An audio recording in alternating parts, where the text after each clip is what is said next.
Welcome to Book Mob episode 52. We're in November. Trump's in office. Well, not in office. Trump's won the election. People are freaking out. But what's going on that most of us know? Books, mate. Reading. We're all reading. We're all enjoying books. We're all reading books. Well, some of us are, some of us aren't.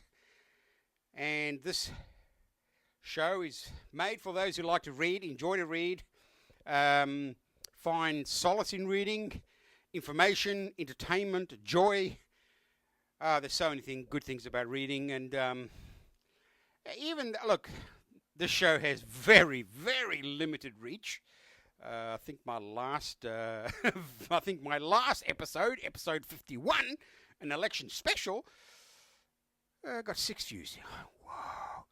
But maybe out of those 6 views, there's someone there who's interested in reading, will pick up a book and go, I kind of like this book. What else can I read? So if you have any questions, any offers of books that I've never heard of, you please write to bookmob66@gmail.com. bookmob66@gmail.com. Because I'd love to hear from you. Sooner or later, someone will write. Okay, anyway, for episode 52, I'm going to be... the self-styled idea is I'm a great reader. Read lots of books, thousands of books. Love talking about books, love thinking about books, love planning books I want to read. Go to the bookshop, write down all the titles of interesting books that I see in my browsing. Doesn't mean that I actually will read them. But the thing is, nothing better than coming across, what's this? Yep, I've never heard of that writer. Or, yes, this is their third book, or this is their second book, or this is the book that's been republished. Though I'm not a big fan of the sudden, when suddenly some great author passes away and they go, well, we found this in the attic of his house. This is his unpublished novel. I'm a cynic. I guess I'm just so dubious of people who suddenly find, it's like, the Beatles' basement tapes, attic tapes, lost at sea trunk tapes.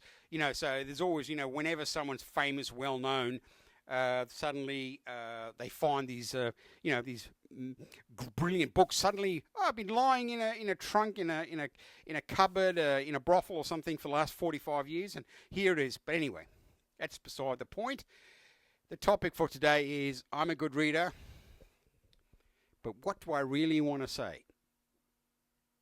Am I a good writer? No. I guess I've been writing since I was a kid. I probably started writing stories before I even started reading seriously as a child. And then through my adolescence, I used to write stories all the time. And I usually wrote stories in response to movies because I was a big movie head when I was a young person. And I love movies, and movies always inspired me to think about stories, and I might see a film and go, wow, that's great, and I'll think of a take that I could have on it, and time travel stories, and I've never really had the desire to write books about, I've tried to write realistic books about torture and child abuse and being wretched in the community and ostracized, or living on the boundaries of society. Like crap. That just never worked for me because it just wasn't interesting. And anyway, recently I just finished. Where is it? I've got to find it. I just finished my. I just finished the second draft.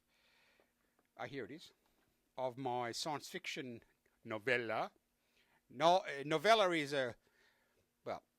it's a short book. It's not a short story. It's not a pages and pages novel. I think my latest novella is about 47,000 words. It was 55, but in my second edit, I just took out a whole lot of stuff, and I'm very happy with it. And I've tried to get my sons to read it. They're just not interested. That's fine. we all live like with that. Anyway, so this episode is about what did what did Bukowski say about writing? You know, Bukowski always was at, you know, because people would write him, how do you write, Charles? How do you do this? How do you do that? And he, you know, his information was always, you know, down to earth. Just fucking write, you fucking bastard. You know, things like that. But I've got an actual quote of Bukowski's that I took down a couple of days ago when I was researching to do this. If you want to be a writer or do anything creative, Bukowski has a clear message for you.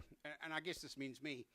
If it doesn't come bursting out of you in spite of everything, don't do it.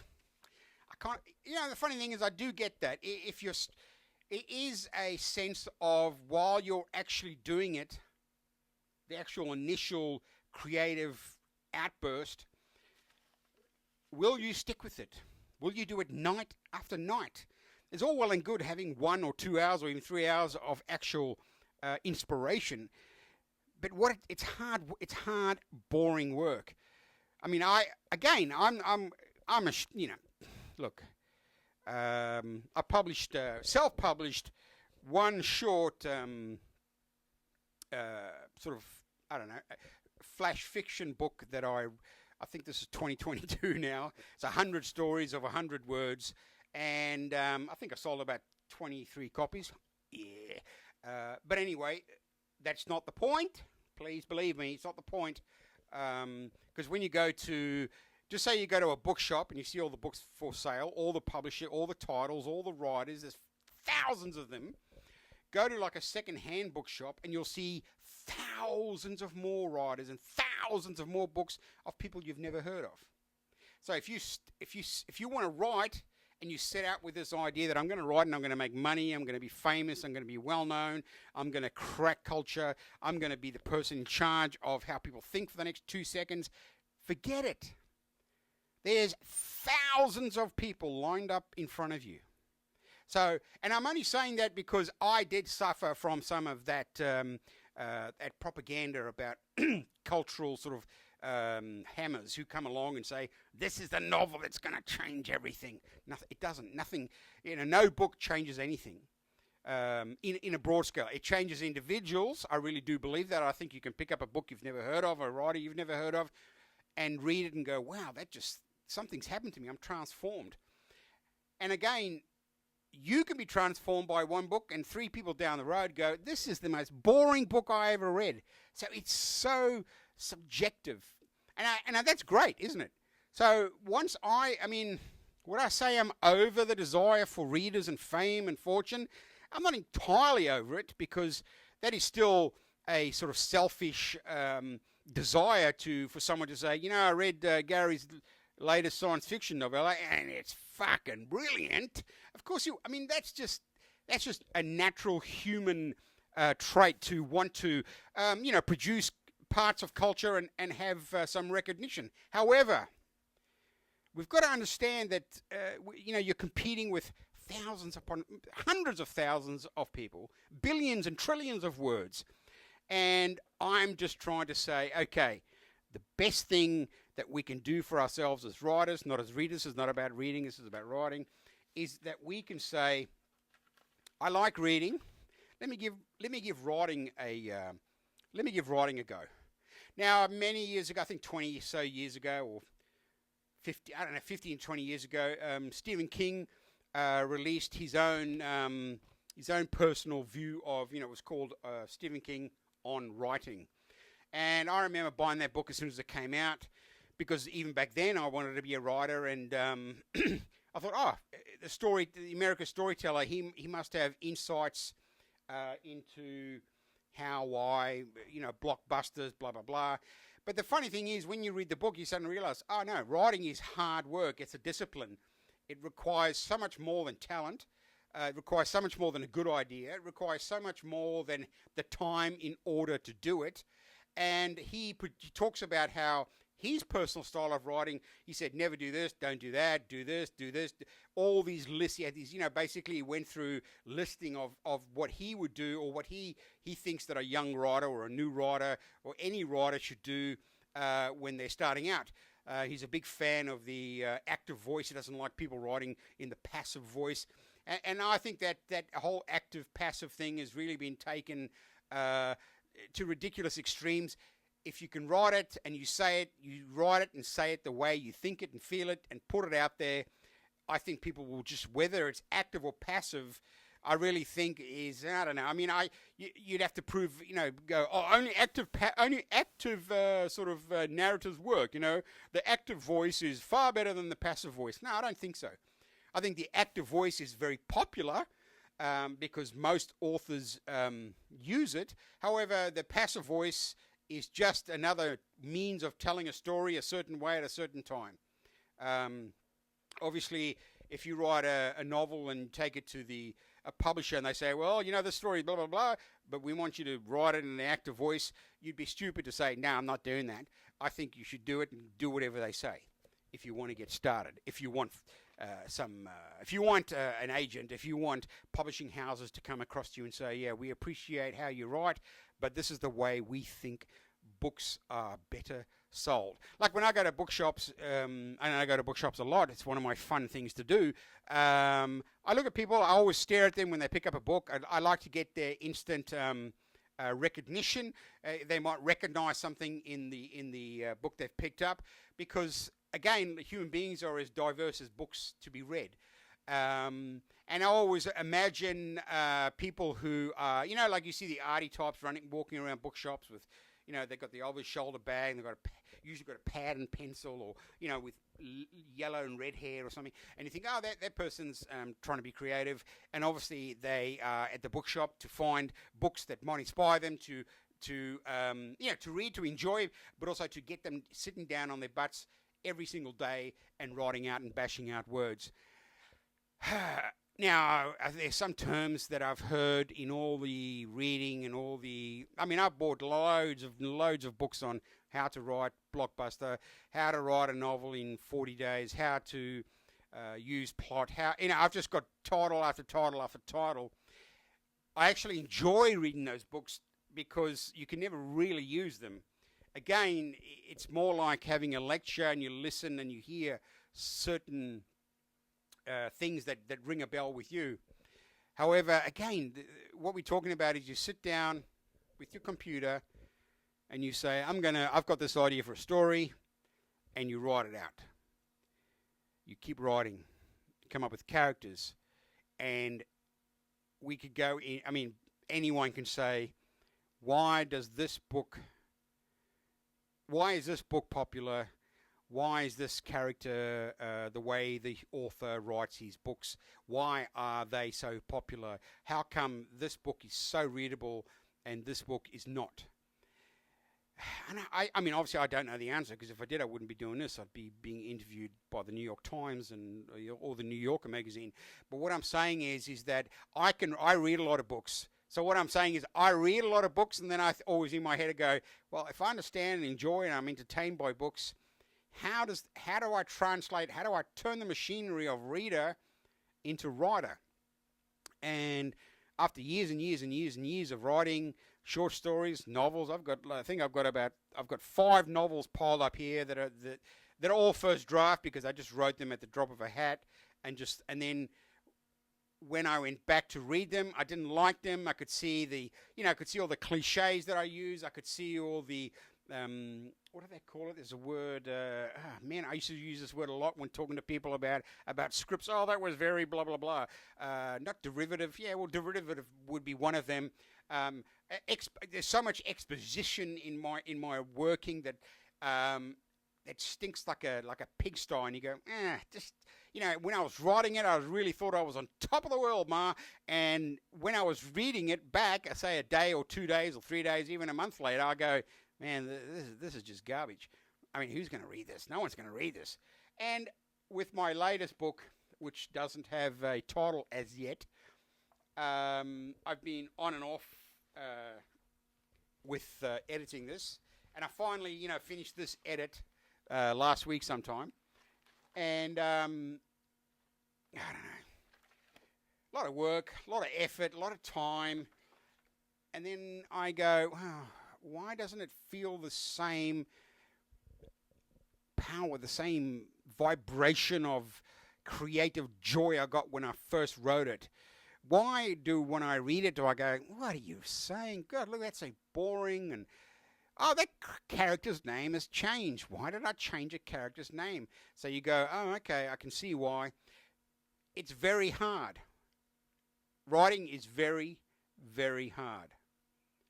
It's a maybe there is a learned discipline. Maybe there is a learned. I mean, I've read books that explain the stories. You know, you've got to have. Hold on, what have I got here? So before I started, I got 2 notebooks on this latest book. The book that I've been writing for about 2 years now, because I started a long time ago and I kept going back and forth and hold on, I did a lot of research into. Here we go. Yeah. Hold on, let me get it out. So I found on the internet a template for novel plotting, the 3-act. See that there? So it basic. So I went through it. I went, okay. So it's got like Act 1, the beginning. It's got story elements, opening scene. So these are like little prompts to help you get going. It's got things like the setup, inciting incident. An inciting incident is a surprise moment that turns the protagonist, that's the main character, world upside down and kicks off the main plot. Call to action.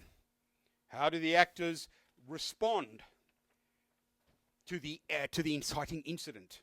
What choice must the protagonist make? So like I've gone through all this, you know, spent hours writing. Hold on, drop something. Put it back. Anyway, so I did all this. I went for so I actually first wrote this novel, and then, I mean, look at that. This is the whole template. The previous template was a template for the whole novel. This template piece was a template just for the first act. So I've got pages and pages of entertaining, you know, just keep going, talking about the story, where I'm going to go, who's going to come in, all the inciting incidents. Now, at the end of the day, does that make a good novel? No, of course it doesn't. And look, so first, I just want to see where I started this. Wow.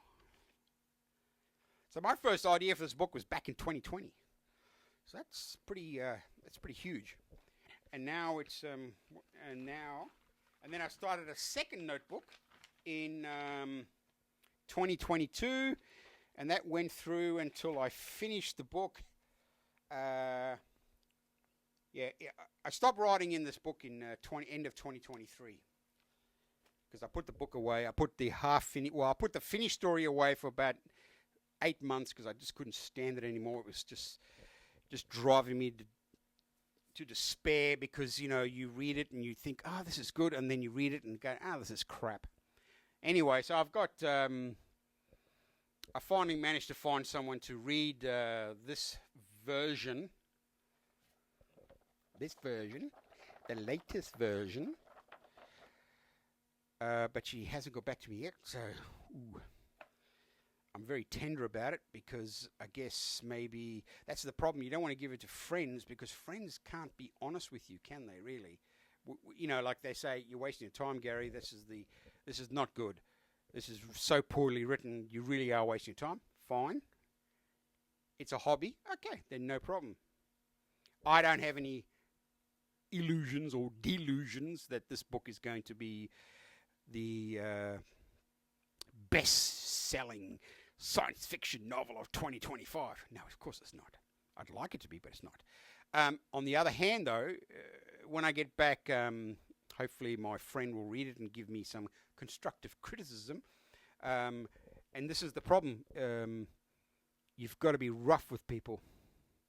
If you give someone you know, preferably not a family member, but someone you know, if you've written something, don't give it to someone that you're friendly with, because it's very hard for them to, because 9 times out of 10, your work is shit, and it's very hard for people to tell you that to your face.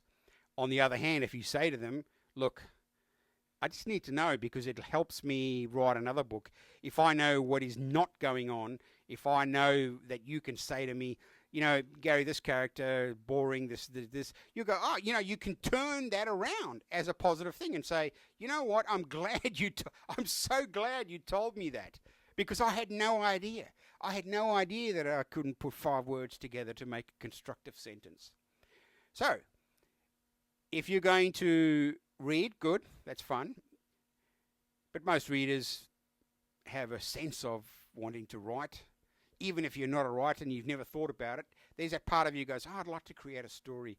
Wouldn't it be great to be able to write something down? And that's what I'm trying to say to you. When it's a hobby, when it's a joy, when it's a passion,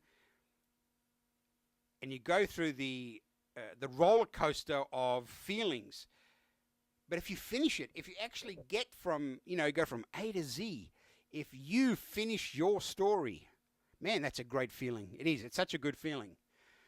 To say, oh, I had an idea in my head, I put it all down on paper, and, obviously it was hard, it was disciplined, it was terrible, but you know what, when you pick it up, when I pick this up, I go, it's something for me, and I'm very, very, very proud of myself, because I've written all these other things over here, and I did manage to get one of these. This is self-published, of course, and that's again the beauty of technology now, that depending on how I feel about this, this might end up being published in my, for myself, for my friends, for my family, for my children, because it's just a story. I'm not trying to make a living out of it. No way am I trying to make a living out of it. And if you're a good reader and you like writing, don't think about it as anything other than an extension of your joy of reading. You, the person, the reader, now creating. You're giving your own voice, your own bit to the sort of the cultural sea. And it's not about fame and fortune. I mean, Jesus, that's the problem. Again, that's another issue with our culture. We promote and we worship fame and money, and how many times have people, like, you look at Vincent van Gogh, all right, the artist. I mean, the guy paints his whole life.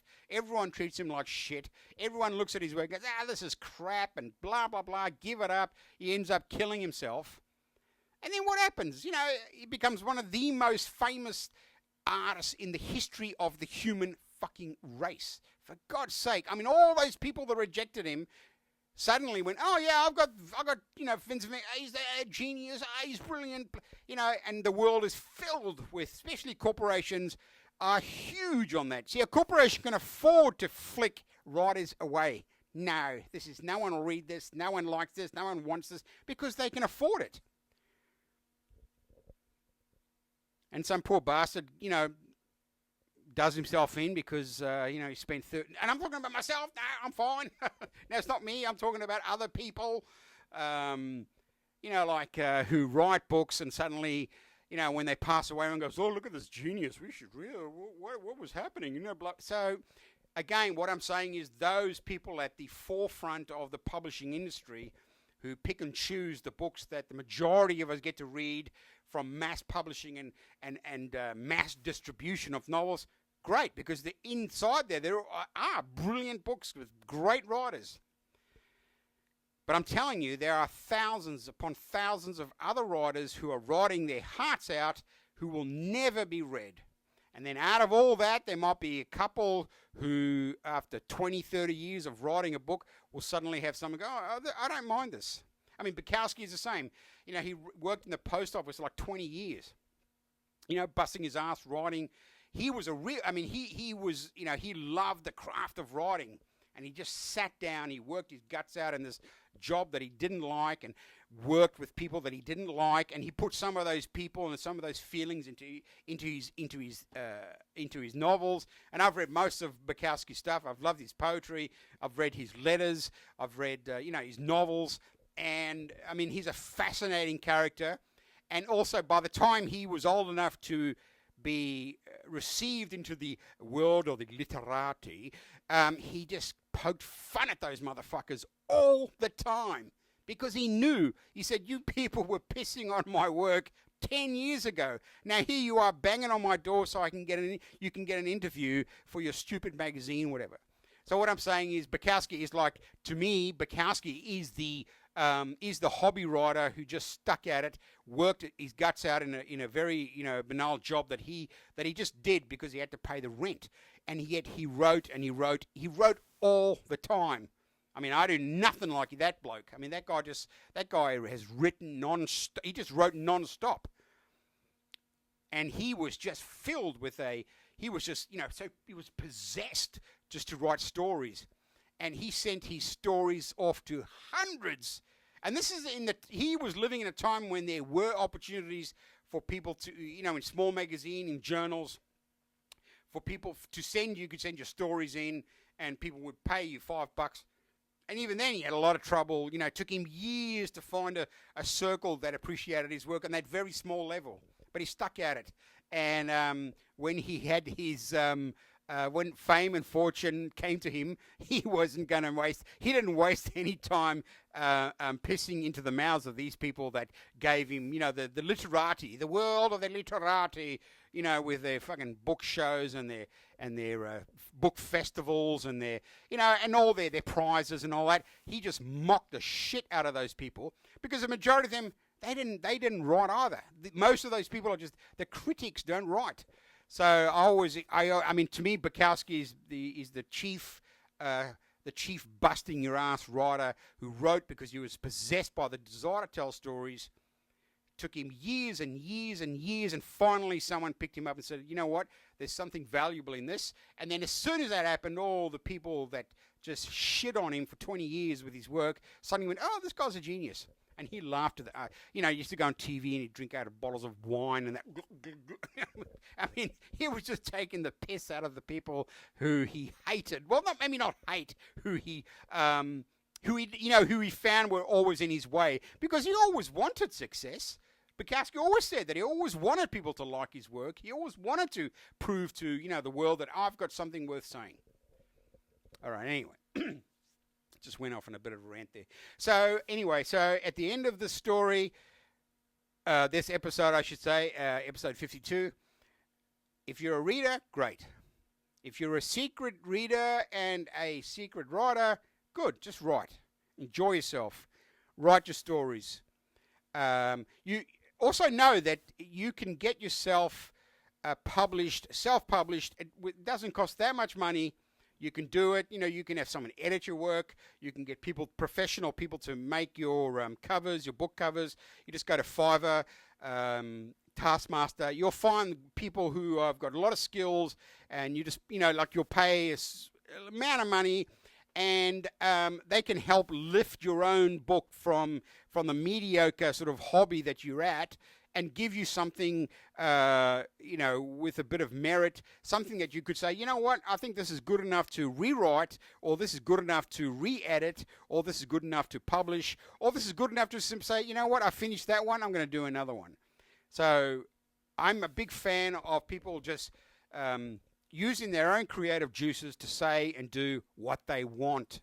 Right? Think about what shits you, what bugs you. What is it? What things in the world don't make you make a story about that and create a character around that story?